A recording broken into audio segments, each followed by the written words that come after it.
পবিত্র কোরআন শরীফের ৬ নম্বর সূরা আনামের ১৫৯ নাম্বার থেকে ১৬৫ বা সর্বশেষ আয়াত, অর্থাৎ সূরা আনামের সর্বশেষ আয়াত। চলুন শুরু করি। এখানে কি বলা আছে? সূরা আনাম আয়াত নম্বর ১৫৯। এখানে বলা হয়েছে, যারা ধর্ম সম্বন্ধে নানা মতের সৃষ্টি করেছে এবং নিজেরা বিভক্ত হয়েছে, তাদের কোনো কাজের দায়িত্ব তোমার নেই। তাদের বিষয়ে আল্লাহ এখতিয়ারভুক্ত। আল্লাহ তাদের অবহিত করবেন এবং কৃতকর্ম সম্বন্ধে। সূরা আনাম আয়াত নম্বর ১৬০।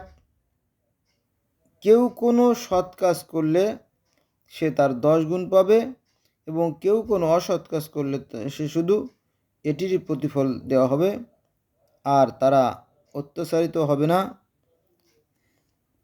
সূরা আনাম আয়াত নম্বর ১৬১।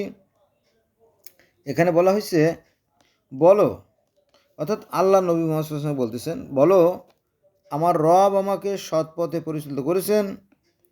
ইব্রাহিমের মতাদর্শই সুপ্রতিষ্ঠিত ধর্ম। সে ছিল একনিষ্ঠ এবং সে অন্তর্ভুক্ত ছিল না অংশীবাদীদের।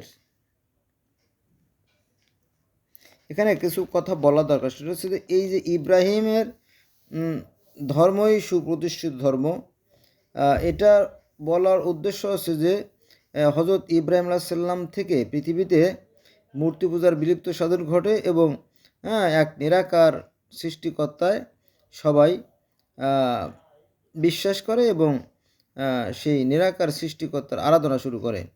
এটা তাওরাত ধর্মে আছে, কারণ তাওরাতে যারা অনুসারী তারা ইব্রাহিম আলাইহিস সালামকে বলে আব্রাহাম, আর খ্রিস্টানরা বলে আব্রাহাম, আর আমরা বলি ইব্রাহিম, একই কথা আর কি। আর এই তিনটে ধর্ম, অর্থাৎ ইহুদি ধর্ম, খ্রিস্টান ধর্ম আর ইসলাম ধর্ম, এই তিনটাকে বলা হয় আব্রাহামিক রিলিজন। আর এই আব্রাহিমিকের কাহিনী আছে প্রহ্লাদ মহাজন হিসেবে সনাতন ধর্মে। তার মানে কি, এই 4টে ধর্মই কিন্তু এক, কিন্তু আমাদের অজ্ঞতার কারণে এই ধর্মের সাথে ধর্মের বিভেদ সৃষ্টি হয়। এটা আর কি।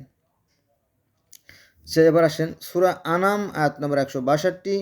বলো, আমার নামাজ, আমার উপাসনা, আমার জীবন ও আমার মৃত্যু বিশ্বজগতের রব আল্লাহর উদ্দেশ্যে। সূরা আনাম আয়াত নম্বর ১৬৩। তার কোনো অংশী নেই এবং আমি এ সম্বন্ধে আদিষ্ট হয়েছি এবং মুসলমানদের মধ্যে আমি প্রথম।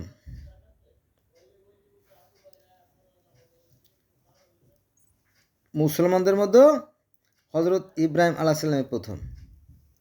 এটা কোরআনের কথা। এখন যদি আপনি বলেন যে আদম আলাইহিস সালামও মুসলমান ছিল, তাহলে এটা কোরআনের বিরুদ্ধে চলে যায়।